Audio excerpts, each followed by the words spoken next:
Abramos a palavra de Deus, livro de Gênesis, capítulo 22. Nós vamos ler até o verso 19. Nesta noite, eu gostaria de falar sobre o escândalo do chamado divino e a loucura da fé salvadora. Escândalo e loucura são duas palavras que resumem o Evangelho. E é exatamente do Evangelho que nós estamos sempre tratando quando expomos a palavra de Deus. Meus amados irmãos, nós estamos chegando quase que ao desfecho, mais cerca de 2 capítulos, nós vamos encontrar o fim das narrativas acerca de Abraão e o início das narrativas acerca de Isaac. E no capítulo 12 foi que iniciou esta grande saga de Abraão, essa grande jornada da fé, quando o Senhor Deus lhe fez um chamado radical. E naquela ocasião nós pregamos uma mensagem intitulada O Evangelho Anunciado a Abraão, porque o que Deus faz ali é exatamente o Evangelho que Deus anuncia, como em Gálatas Paulo vai dizer, que tendo a Escritura previsto que Deus justificaria pela fé os gentios, pré-anunciou o Evangelho a Abraão, quando disse, em ti serão benditas todas as famílias da terra. E na ocasião nós vimos que o Evangelho, nesse chamado de Deus, Abraão, na verdade, nesse Evangelho anunciado a ele, recebeu antes de tudo um chamado radical. Primeiramente porque é um chamado à renúncia. Lembra? Capítulo 12, verso 1. Sai da tua terra, da tua parentela, da casa de teu pai. Veja as ênfases que Deus dá, a redundância daquilo que Deus indica como algo que tem que ser anunciado, da tua terra, da tua parentela, da casa de teu pai, e vai para a terra que eu te mostrarei. E esse verbo vai, ele tem uma ênfase de uma atitude radical. Vai-te por ti mesmo, para uma terra que eu ainda vou mostrar. Então, naquela ocasião, abandonar um grande centro urbano, abandonar a família, os deuses da família, a casa do seu pai, era um ato de renúncia, e para Deus não existia meio termo. E Abraão, quando chamado, ele logo enfrenta, então, esse desafio da renúncia à sua pátria, um grande centro na época, e à sua parentela, um clã poderoso, e com esse capítulo nós aprendemos que o Evangelho anunciado a Abraão foi um chamado para renunciar a tudo aquilo que o prendia neste mundo. As origens, as raízes, até mesmo familiares, a estabilidade deveriam ser colocadas em segundo plano e, em caso de conflito, renunciadas por amor do Deus que chamava Abraão. Isto se compara, como nós vimos, ao chamado de Cristo ao discipulado. No capítulo 14 de Lucas, do verso 25 a 33, a palavra de Deus diz que grandes multidões o seguiam. E ele, voltando-se, disse, se alguém vem após mim e não aborreça seu pai, e mãe, e filhos, e filhas, e esposa, e bens, e ainda a sua própria vida, não pode ser meu discípulo. E se alguém não toma a sua cruz e se nega a si dia após dia e vem após mim, não pode ser meu discípulo. E ao final do discurso de Jesus, ele diz, assim pois, aquele que não renuncia a tudo, observe, a tudo quanto tem, incluindo a própria vida, a família, as coisas mais preciosas, não pode ser meu discípulo. Esta é a radicalidade do chamado do Evangelho. E esta radicalidade estava presente quando Deus, pela primeira vez, chamou Abraão. Mas era também um chamado radical, porque era um chamado para caminhar pela fé, e não pelo que Abraão podia ver. Ele diz, vai para a terra que eu te mostrarei. Então, como diz Hebreus, o autor de Hebreus, no capítulo 11, verso 8, da sua epístola, Abraão foi chamado, e quando ele chamado, ele partiu sem saber para onde ia. E só quando ele chegou, Deus disse, é a este lugar que eu vou te dar e a tua descendência.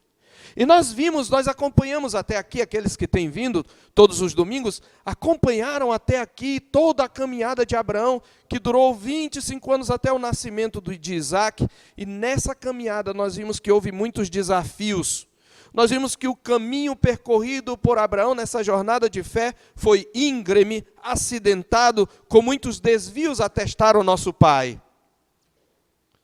Abraão foi desafiado, por exemplo, no seu instinto de sobrevivência e na sua confiança na proteção de Deus, quando houve fome na terra, no capítulo 12, a partir do verso 10, e ele vai para o Egito. Ele também foi testado nisso no capítulo 20, quando está peregrinando em Gerar. Ele enfrentou o desafio da espera, foram 25 anos, e tendo uma mulher estéril, e ele já não tinha mais condições de ter filho, estava amortecido, já era velho e entrado em dias. Ele foi desafiado na conquista do seu espaço diante de Ló, quando ele teve aquele conflito no capítulo 13, e diante de Abimeleque, quando ele morou entre os filisteus e disputou por causa de um poço. Ele teve grandes desafios. E Abraão recebeu de Deus, mas Abraão recebeu de Deus também preciosas e grandiosas promessas. Deus o chamou e lhe fez promessas nesse mesmo capítulo 12. Ele iria receber a bênção de Deus por herança. Deus iria fazer dele uma grande nação, iria dar-lhe um grande nome. Deus iria fazer dele bênção para todas as famílias da terra. E essas promessas giravam em torno de dois elementos: a terra, que é a herança, e um descendente, que seria o herdeiro. E nós vimos que os conflitos de Abraão, desde o capítulo 12 até aqui, giram em torno da terra e do herdeiro, da herança e do herdeiro. Nós também acompanhamos e vimos que Abraão respondeu a esse chamado demonstrando uma fé genuína. A fé salvadora que brota do Evangelho é verificada na caminhada de Abraão.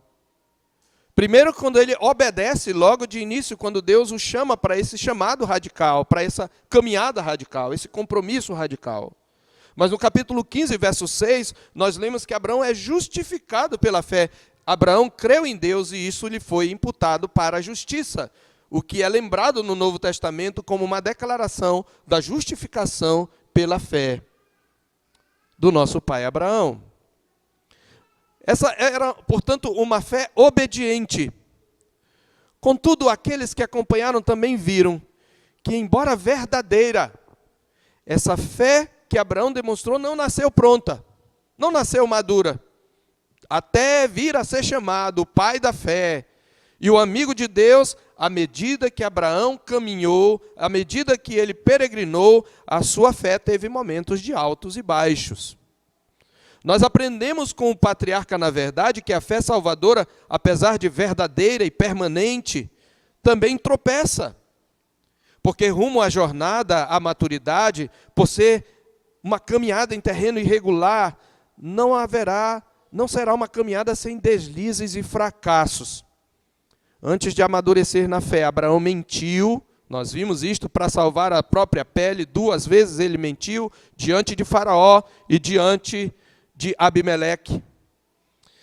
Ele pôs em risco com isso a dignidade e a integridade física e moral da sua esposa. Nós vimos também no capítulo 16 que ele concordou com a insensata ideia da sua mulher de ajudar o Senhor, possuindo Agar, a escrava, para suscitar um descendente que o Senhor prometera. Nós vimos que Abraão cometeu erros que tiveram consequências históricas até hoje sentidas.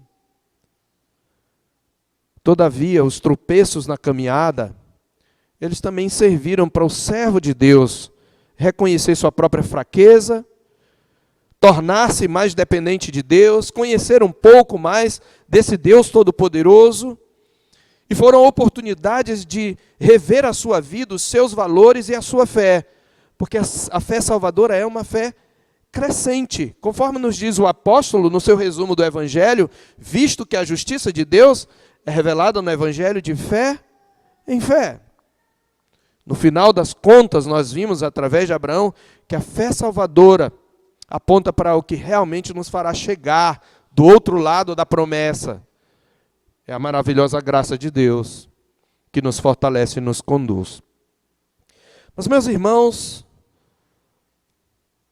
para o patriarca, o maior de todos os desafios chega exatamente ao seu ponto aqui nesse capítulo 22.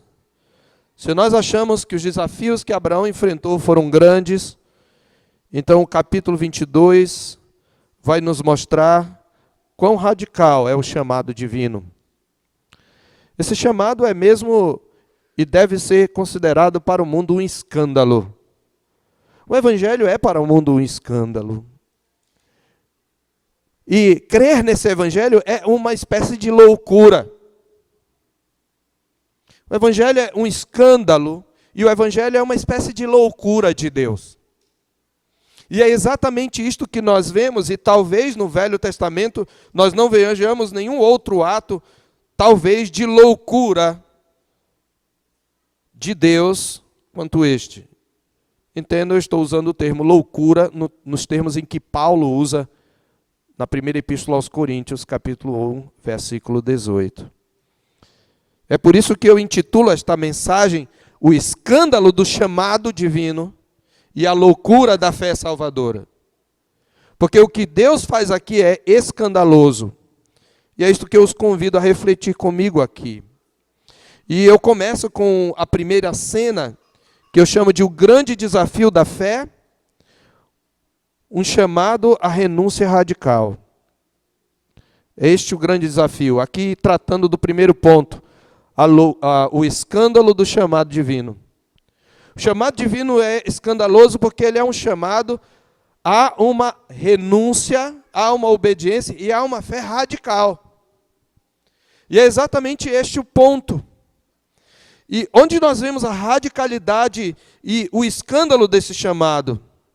Veja, observe que nós precisamos entender que o autor já começa nos dizendo que o Senhor pôs Abraão à prova, e o que nós vamos ver aqui é muito louco. É mesmo, de certa maneira, um absurdo. Diz que depois dessas coisas, depois de tudo que aconteceu, pôs Deus a Abraão à prova, ele disse: Abraão, ele disse, eis-me aqui. Acrescentou Deus. Observe a ênfase que Deus dá na intensidade, na radicalidade da renúncia. Toma o teu filho, o teu único filho, Isaque, a quem amas. 4 coisas ele fala. Teu filho, teu único filho, Isaque, aquele que é o motivo de riso, aquele que é o cumprimento da promessa, aquele em quem vai ser chamada a tua descendência, e aquele que você ama, e oferece-o ali a mim em holocausto. Você sabe o que era um holocausto? Holocausto era um tipo de sacrifício em que a vítima era queimada até virar cinzas.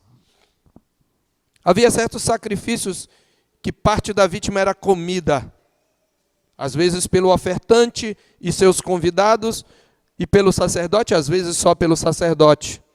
Mas o holocausto ninguém comia coisa alguma. Tudo era queimado até as cinzas.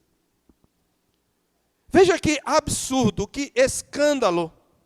Deus está pedindo sacrifício humano. E Deus está pedindo de Abraão que ele ofereça aquele que acolheu alegremente as promessas e que o queime, que o imole, que o mate e que o queime no altar até as cinzas. A radicalidade disto é mostrada de várias maneiras. A primeira delas é que você deve lembrar que a coisa em que Deus mais insistiu é que Deus daria um filho a Abraão.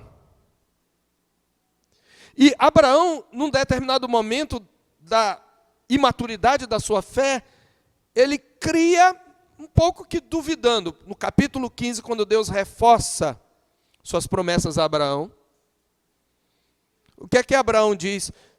Deus diz assim: Abraão, não temas, eu sou o teu escudo. Você pode conferir, capítulo 15, a partir do verso 1. E o teu galardão sobremodo grande.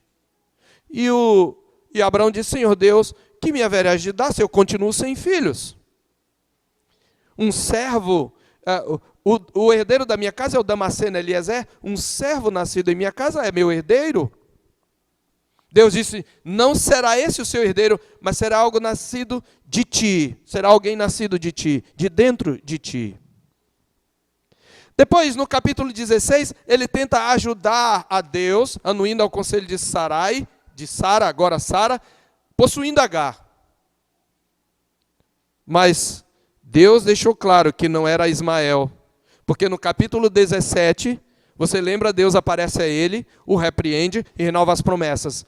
Eu sou o Deus Todo-Poderoso, anda na minha presença e sei perfeito.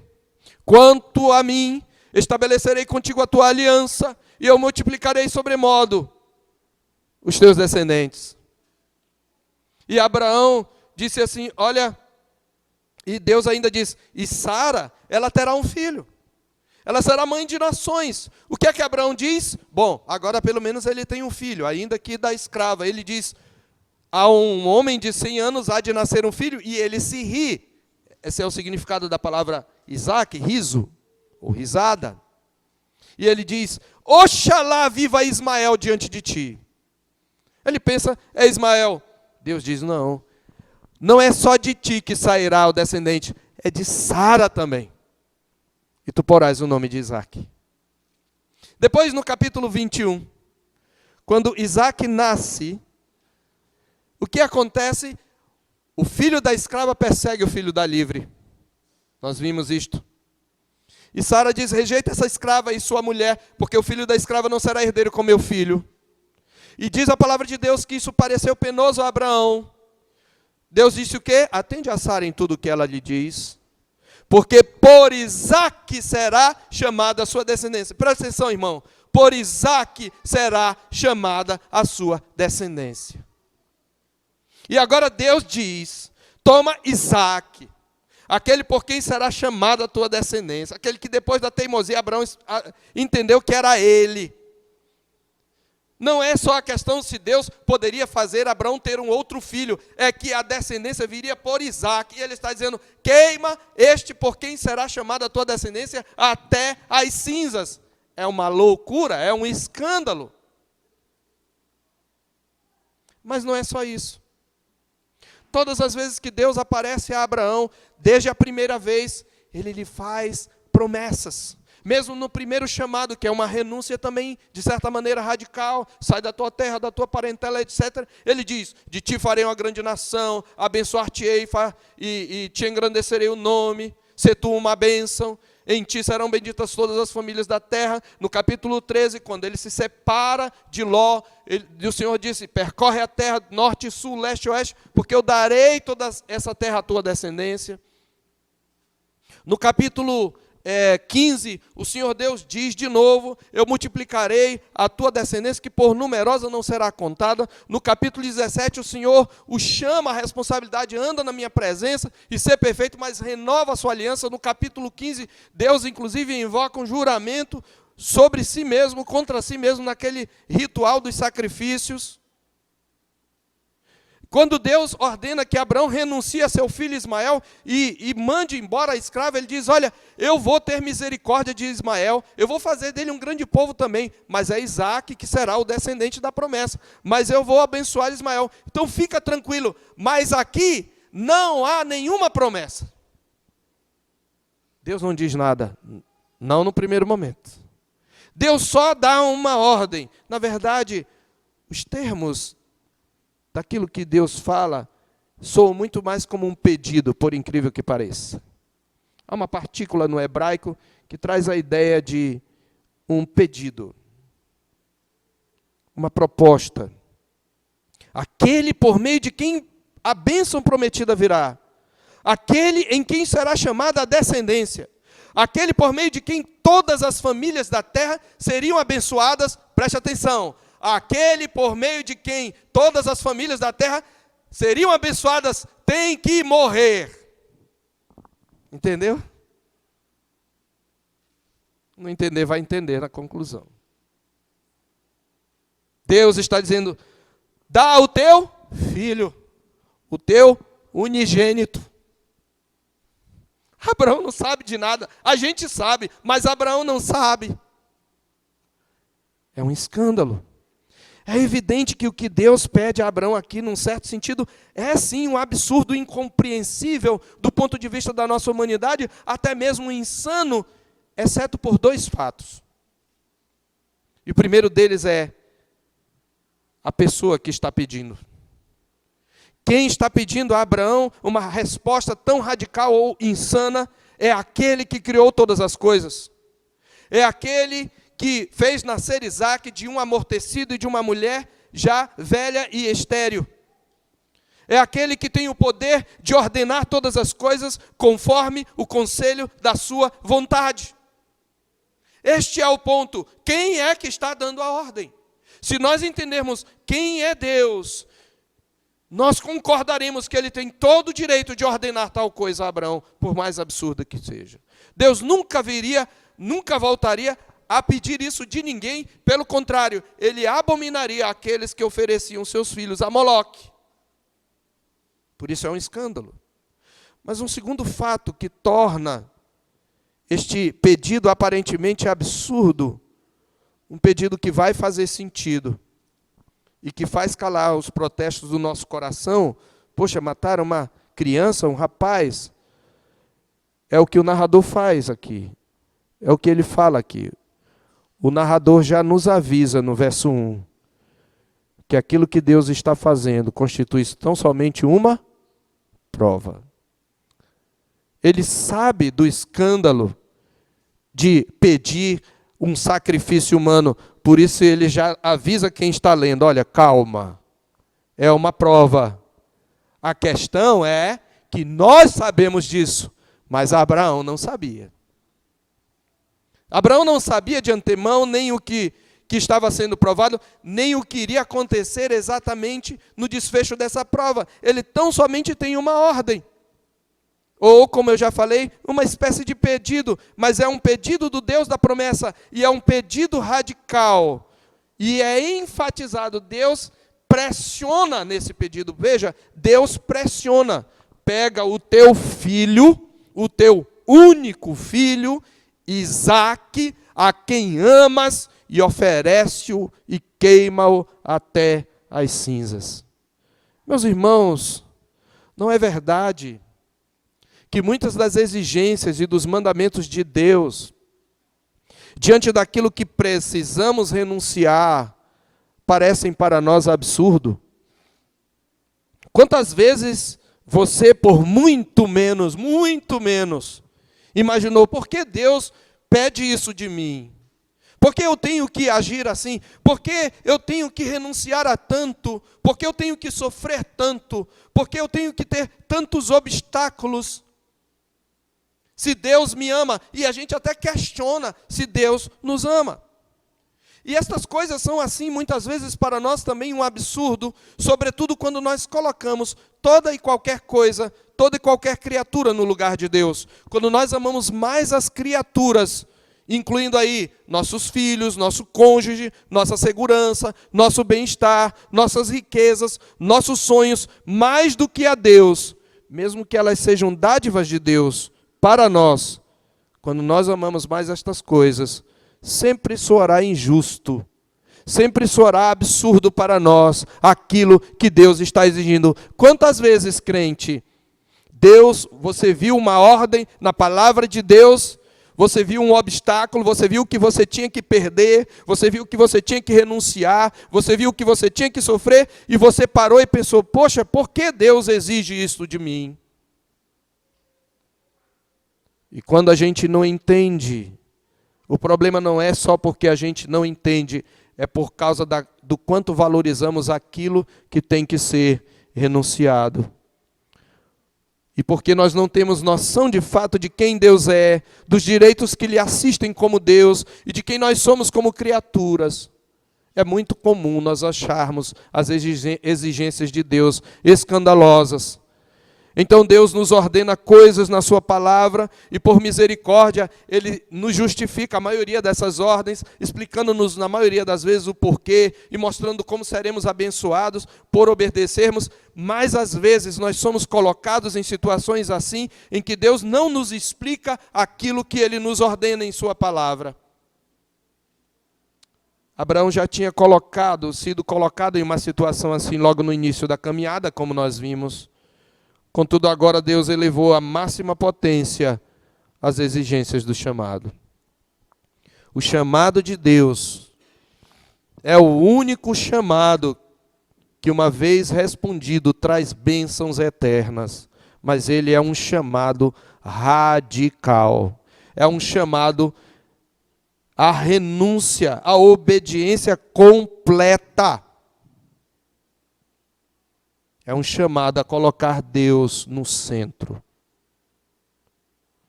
E é óbvio que a verdadeira fé, ela vai responder sim a esse chamado. E a resposta da fé, e é o segundo grande ponto da nossa mensagem, ela vai soar para o mundo como loucura. Porque a resposta da fé madura é uma obediência radical. E é o que nós vemos Abraão fazer. Veja a radicalidade, veja onde Deus levou Abraão a chegar.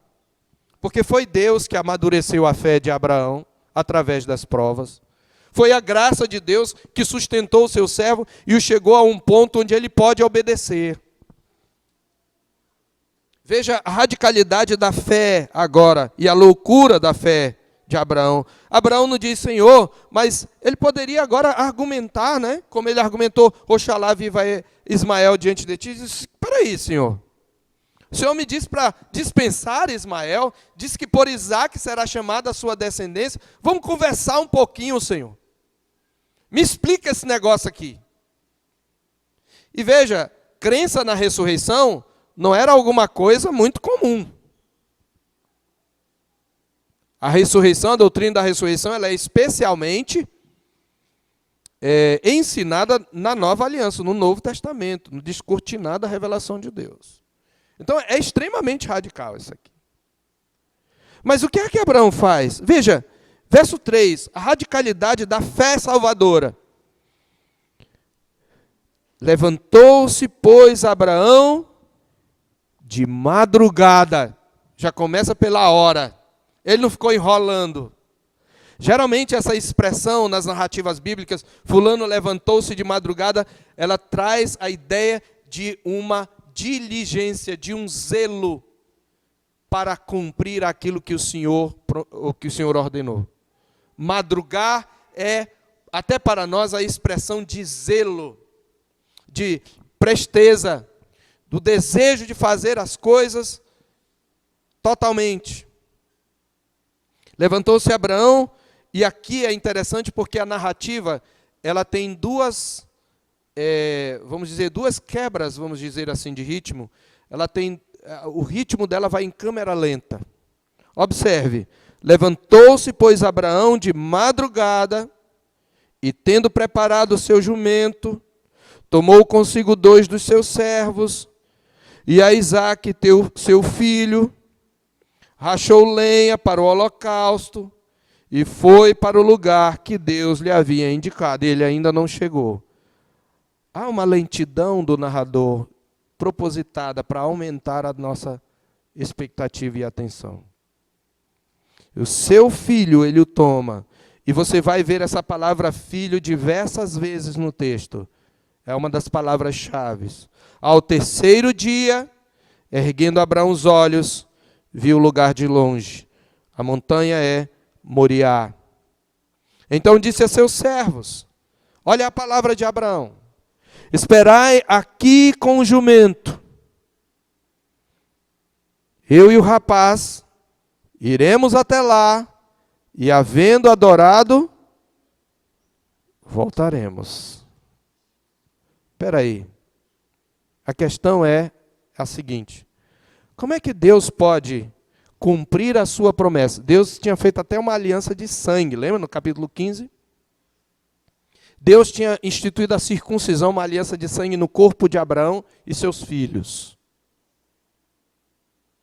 E a pergunta que tem que ficar na mente de quem lê é: como Deus pode cumprir sua promessa de trazer a bênção e a vida por meio da morte? Preste atenção na pergunta. É uma pergunta evangélica. Como Deus pode trazer bênção e vida por meio da morte daquele, por meio de quem virá a bênção. Essa é a questão. Porque Isaque seria aquele que Deus nomeou. Mas a outra questão envolvida da parte de Abraão é o quanto Abraão confia no Senhor. E duas expressões de Abraão vão demonstrar a radicalidade, a loucura da sua confiança no Senhor. A primeira é esta aqui. Ele diz, eu e o rapaz vamos até lá. Ele vai queimar o seu filho até as cinzas. Ele vai matar o seu filho e queimar o seu filho até as cinzas. Mas ele diz para os servos, fique aqui com o jumento, eu e ele vamos até lá. E havendo adorado, voltaremos. Será que Abraão está mentindo para os servos? Eu não creio que está. Porque esta é a resposta mais radical de Abraão. E, segundo, ele não tem que mentir para os servos. Eles são escravos. Ele não tem que questionar. E terceiro, a Escritura, interpretando a Escritura, observe, em Hebreus capítulo 11, nos explica o sentido dessa frase de Abraão. Hebreus capítulo 11. Verso 17. 17 em diante. Pela fé. Presta atenção, foi pela fé. Abraão, quando posto à prova, ofereceu Isaque. Estava mesmo para sacrificar o seu unigênito. Aquele que acolheu alegremente as promessas a quem se tinha dito, em Isaque será chamada a sua descendência. Ele estava para sacrificar aquele que era o filho da promessa. Por quê? Ele explica no verso 19. Porque considerou que Deus era poderoso até para ressuscitá-lo dentre os mortos, de onde figuradamente o recobrou. Essa frase de Abraão, ela revela exatamente isto. Que loucura! Essa é a lógica que parece ter estado no coração, eu não sei quanto tempo, eu não sei se ele dormiu. Porque é o seu filho. Você que é pai sabe disso, o seu filho. Mas ele concluiu em algum ponto entre a ordem e a obediência. Ele concluiu, bom, depois de tudo que eu passei, depois de tudo que Deus fez, qual é a única explicação? Como em Isaque será chamada a descendência? Deus vai ressuscitá-lo dentre os mortos. Então ele diz isso com toda certeza para os servos. Havendo adorado, eu e ele voltaremos. Esta é a loucura da fé. Essa é a plena maturidade da fé. Crer na ressurreição do corpo, meus irmãos. Isto faz parte do credo. Creio na ressurreição do corpo. Crê que um corpo que vira cinzas pode e será ressuscitado por aquele que acolheu as promessas. Este é o ponto. Mas uma segunda frase de Abraão que demonstra a radicalidade e a maturidade da sua fé é quando o seu filho lhe faz uma pergunta. E no verso 6, depois do diálogo entre Abraão e os seus servos, tomou, diz a Bíblia, Abraão a lenha do holocausto e a colocou sobre Isaque, seu filho. Veja que cena chocante. O menino já podia carregar madeira e naquela cultura lá, o pessoal não era Nutella, era raiz, né? A criança já carregava peso desde pequeno. Então ele carrega a lenha e Abraão leva nas mãos o fogo e o cutelo. E uma frase que se repete é emblemática. Caminhavam ambos juntos. O menino já tinha, era um rapaz, não sei que idade, mas essa palavra é suficiente para um rapaz, um pré-adolescente talvez. E ele está caminhando. Abraão deve ter tido, olha, nós vamos ali adorar o Senhor, oferecer um holocausto. E Isaque foi com ele. E Isaque caminhava com ele. Mas quando Isaque disse a Abraão, seu pai, meu pai, respondeu Abraão, eis-me aqui, meu filho. Isaque pergunta, imagine, pai, a cena. seu filho vira para você e diz, eis o fogo e a lenha, mas onde está o cordeiro? Papai, eu aprendi o que é um sacrifício. Eu estou vendo aqui o fogo, eu estou carregando a lenha, o cutelo, mas onde está o cordeiro? Se o seu filho vai ser sacrificado e vira para você e pergunta, você pode imaginar, você que é pai, que é mãe? Olha a resposta de Abraão. Deus proverá para si, meu filho, o cordeiro para o holocausto. É uma resposta em que Abraão nem diz exatamente o que vai fazer, não mente também. E fala uma verdade que depois se verificará. Mas eu quero que você preste atenção numa coisa, um aspecto, um detalhe dessa verdade, porque a gente usa muito esse termo, né? Deus proverá. E aqui surge um dos nomes de Deus, Yahvé Yiré, ou Jeová Jiré, como você preferir. É exatamente isso, o Senhor proverá. Quando ele diz, Deus proverá para si.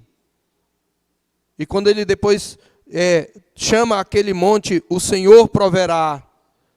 A gente pensa sempre naquilo que Deus vai prover para mim. Sim, Deus é o Deus da providência, que pode prover tudo aquilo que eu preciso. Mas a frase não é, Deus proverá para nós ou para você. Deus proverá para si. Aquilo que Deus ordena, que é para a sua glória, Ele vai prover as condições para que eu possa fazer. Ele vai me colocar numa condição onde eu possa glorificá-lo e onde a sua vontade seja feita. Ele proverá, no final das contas, para si. Porque Deus é o centro, Deus é o propósito, Deus é o fim de todas as coisas. E quando Ele provê para nós, Ele está provendo acima de tudo para si, para que o glorifiquemos, para que o honremos. É isto que Abraão diz, isso demonstra fé. Quando Israel, meus irmãos, que são os primeiros leitores, leu isto aqui, enquanto Moisés contava essa história, eu imagino que eles ficam na expectativa, porque eles não conheciam a história. E eles sabem que a morte de Isaac representaria a morte de Israel, ou o não nascimento de Israel. A questão é, Isaac vai morrer? Se nós viemos de Isaac, o que Deus tinha que fazer para que nós viéssemos? Isaac tem que morrer? Esta é a pergunta. E no primeiro momento nós temos o que talvez nós poderíamos chamar de certa maneira, um falso tipo. Porque Isaac parece ser o cordeiro que vai ser oferecido. E aí você vê que novamente diz, e seguiam ambos juntos. Veja as reticências dessa narrativa, o silêncio, as lacunas dessa narrativa. Porque depois que ele pergunta, e que Abraão responde, Isaac não diz mais nada. Isaac caminha no passo do seu pai. E até onde nós vemos Isaac consente, ele já é um menino. Mesmo que talvez não tivesse força, ele poderia reagir. Mas a ideia aqui é que o filho parece caminhar na mesma direção do pai. Isso é muito interessante. E aí no verso 9 a narrativa adquire um outro ritmo em câmera lenta. Observe. Chegaram ao lugar que Deus lhe havia designado. Aí novamente vários verbos vão tornando a narrativa lenta. Ali edificou Abraão um altar, sobre ele dispôs a lenha, amarrou Isaac, seu filho, é a 7ª vez que a palavra filho acontece aqui, e o deitou no altar em cima da lenha. Imagine, pai, a confiança de Isaac também.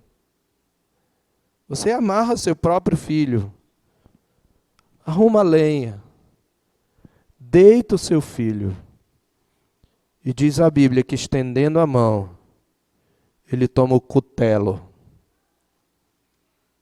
e para imolar o filho. E foi preciso o anjo do Senhor gritar, porque ele iria fazê-lo. Não era uma brincadeira, não era um teatro. É uma fé louca e radical. Até onde você está disposto a ir, querido? O chamado do Evangelho requer uma obediência, e esta obediência requer uma renúncia. A questão toda é, de fato, de fé.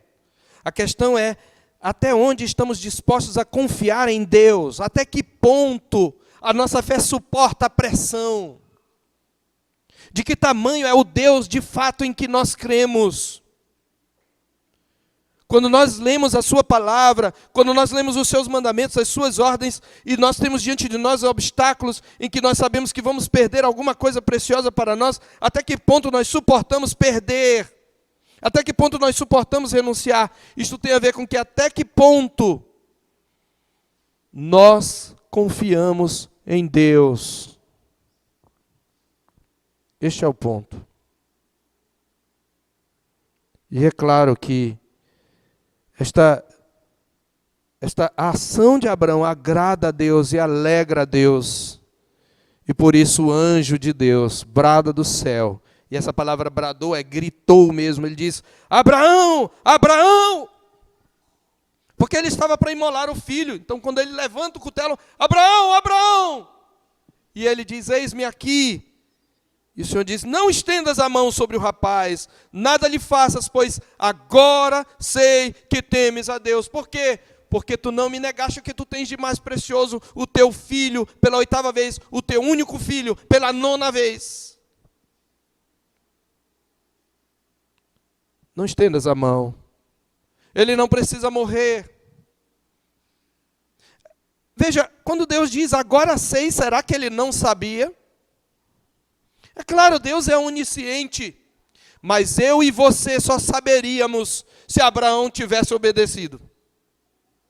Nós só sabemos porque Abraão obedeceu, e é por nossa causa que Deus fez isto. É por causa do próprio Abraão, para saber até que ponto ele de fato confia no Senhor. E é verdade, nós não sabemos a radicalidade da fé salvadora, enquanto nós não temos uma prova radical. Quando você é crente, às vezes acontece de depois de passar, você se espantar com a forma como você suportou aquela prova. Você diz, eu nem sei como foi que eu suportei aquilo. E às vezes você se surpreende. Porque você só sabe a natureza genuína da fé através da prova. Por isso que a prova é necessária na vida do crente. Ele não pode caminhar sem prova. Mas a Bíblia diz que não nos sobreveio tentação que não fosse humana. Mas Deus é fiel e não permitirá que sejamos tentados além da nossa força, mas juntamente com a tentação proverá livramento, de sorte que a possamos suportar. Então Deus diz, eu agora sei que me temes. E diz o verso 13, que tendo Abraão erguido os olhos, viu atrás de si um carneiro, preso pelos chifres entre os arbustos. Tomou Abraão um carneiro e ofereceu em holocausto, em lugar de seu filho. A 10ª vez a palavra filho. Então a pergunta que Israel fez quando ouviu essa história pela primeira vez, Isaac vai morrer? Isaac precisa morrer? Qual é a resposta? Não. Isaac não precisou morrer. Porque Isaac não é o holocausto que Deus tinha previsto. Isaac não é o holocausto que Deus proveu para si. Deus proveu para si o cordeiro para o holocausto. Entendeu? Isaac não precisa morrer. Israel não precisa morrer. A igreja não precisa morrer. Porque Deus proveu o cordeiro. Esta é a mensagem. Eu não preciso morrer. Você não precisa morrer. Se tivermos que morrer fisicamente, mas não morreremos totalmente. Porque Deus proveu para si o holocausto que satisfaz a sua vontade, que cumpre a exigência de obediência completa. E é por isso que pôs Abraão o nome daquele lugar, Yahvé Yireh. O Senhor proverá. Daí dizer-se até o dia de hoje, no monte do Senhor se proverá. E o que Deus faz? Com alegria, agora sim, Deus como que sacramenta a sua promessa e acrescenta um outro elemento. Ele já vinha fazendo promessa, ele já havia feito indiretamente ou por ação dramatizada, lá em Gênesis 15, um juramento, mas aqui é como se Deus levantasse a sua própria mão, observe, e disse, pela segunda vez bradou o anjo do Senhor e lhe disse, jurei por mim mesmo, diz o Senhor, porquanto fizeste isso, não me negaste o teu único filho, que deveras te abençoarei, certamente multiplicarei a tua semente como as estrelas dos céus, como a areia na praia do mar, a tua descendência possuirá a cidade dos teus inimigos, e nela serão benditas todas as nações da terra, porquanto obedeceste a minha voz. O autor aos Hebreus menciona esse juramento de Deus no capítulo 6 da sua epístola. E com isso eu quero concluir. Hebreus capítulo 6.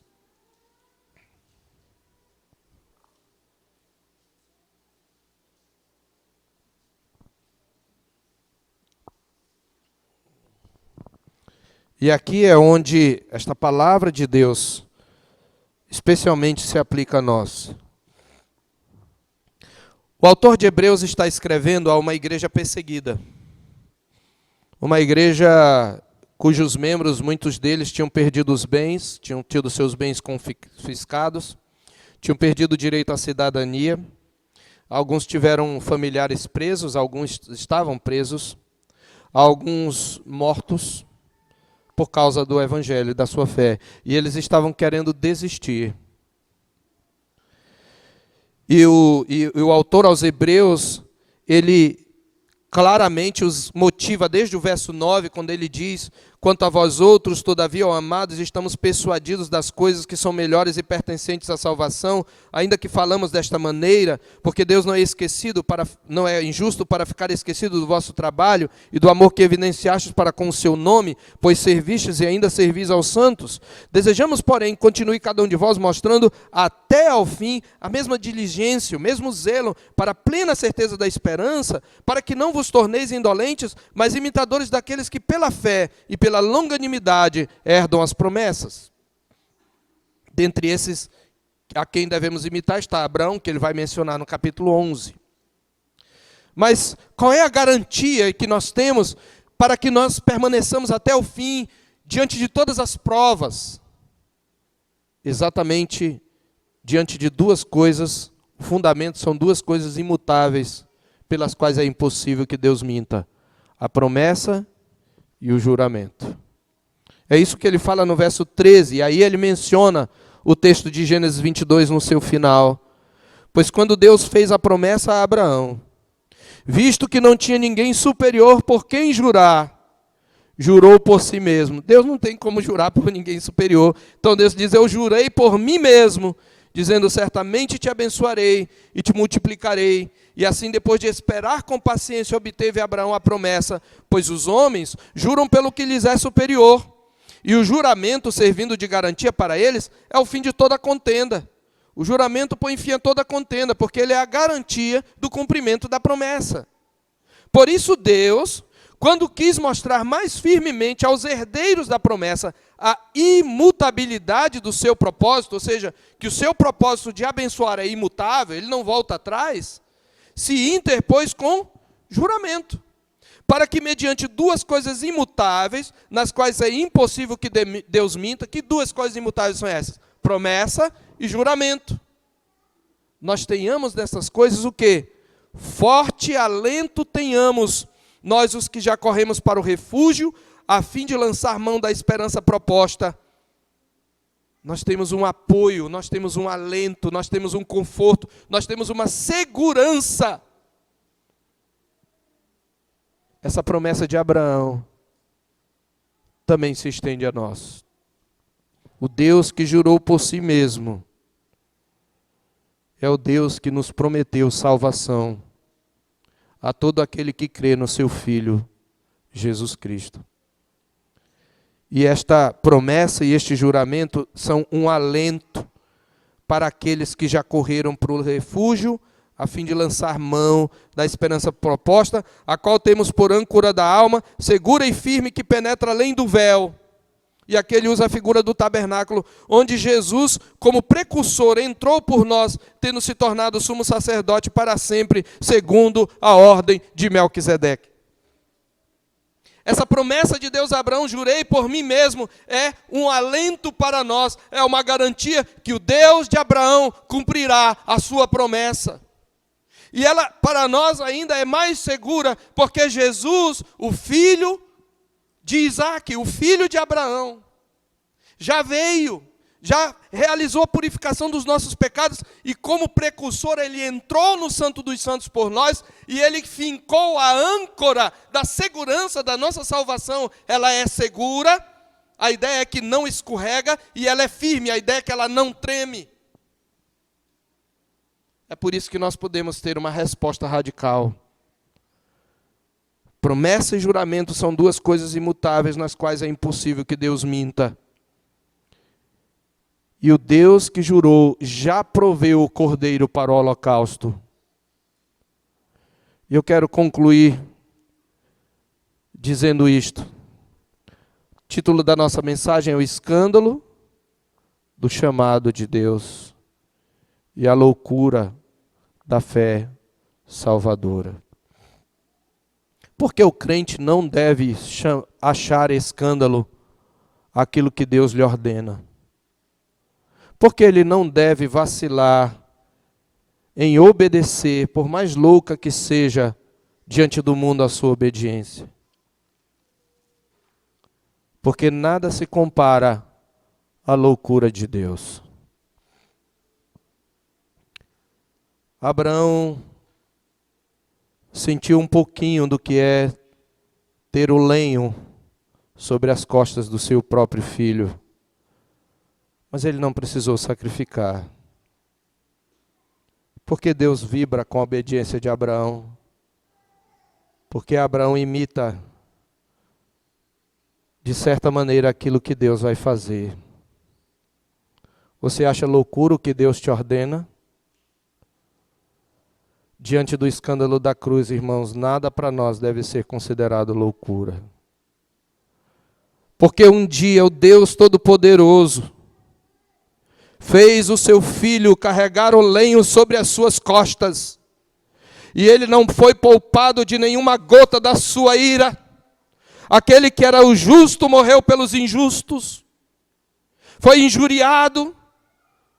Foi ofendido e, acima de tudo, recebeu a ira de Deus sobre nós. Não existe nada mais escandaloso do que isso. O ser mais puro, o Filho bendito de Deus, aquele que nunca pecou, nem dolo algum se achou em sua boca, teve que levar o madeiro sobre os seus ombros, e ele mesmo foi o sacrifício, e bebeu até a última gota a ira do Pai. Isto sim é um chamado radical. Isto sim é uma oferta radical.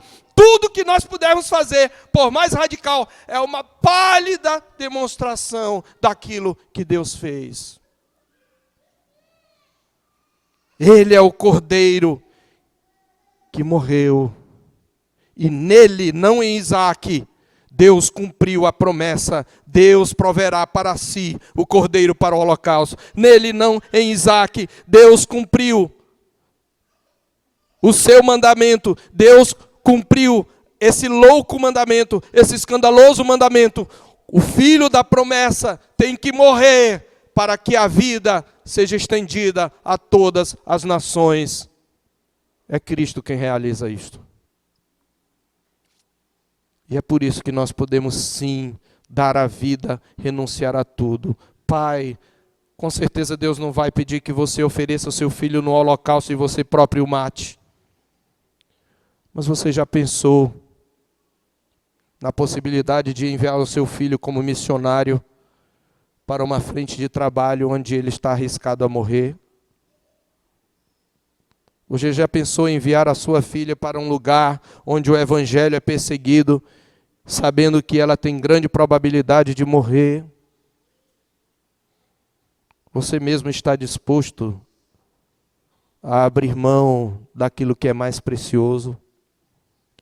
A resposta a isso depende da resposta a outra pergunta.